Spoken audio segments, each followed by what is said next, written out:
ಹೌದು, ಇಡೀ ಗುಡಿಬಂಡೆ ಪಟ್ಟಣವೇ ನಿನ್ನೆ ತಡರಾತ್ರಿ ನಿಟ್ಟುಸಿರು ಬಿಡುವಂತಾಗಿತ್ತು. ಗುಡಿಬಂಡೆ ಪೊಲೀಸ್ ಠಾಣೆಯ ಮುಂಭಾಗದಲ್ಲಿಯೇ ಈ ಹೈ ಡ್ರಾಮಾ ನಡೆದಿದೆ. ಪಟ್ಟಣದ ಅಂಬೇಡ್ಕರ್ ನಗರದ ನಿವಾಸಿ ಮಂಜುನಾಥ್ ಅಲಿಯಾಸ್ ತೀಟೆ ಮಂಜ ಎಂಬಾತನೇ ಈ ಹುಚ್ಚಾಟ ಮೆರೆದ ಯುವಕ.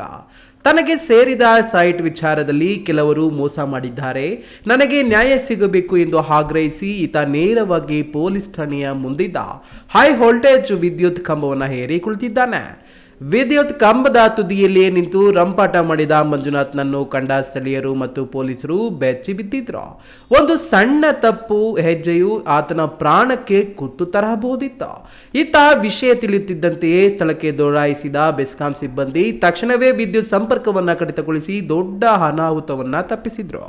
ಸುಮಾರು ಹಲವು ಗಂಟೆಗಳ ಕಾಲ ಇಡೀ ಪರಿಸರದಲ್ಲಿ ತೀವ್ರ ಆತಂಕದ ವಾತಾವರಣ ಸೃಷ್ಟಿಯಾಗಿತ್ತು.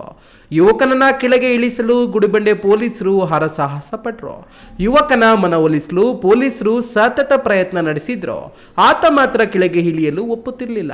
ಕೊನೆಗೆ ಸ್ಥಳಕ್ಕೆ ಆಗಮಿಸಿದ ಅಗ್ನಿಶಾಮಕ ಸಿಬ್ಬಂದಿ ಅತ್ಯಂತ ಯಶಸ್ವಿಯಾಗಿ ಕಾರ್ಯಾಚರಣೆ ನಡೆಸಿ ಯುವಕನ ರಕ್ಷಣೆ ಮಾಡಿದ್ದಾರೆ.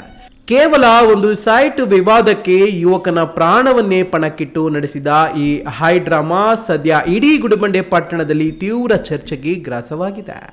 ಮಂಜುನಾಥ್ ಬಿ, ಈ ನ್ಯೂಸ್ ಟಿವಿ, ಗುಡಿಬಂಡೆ.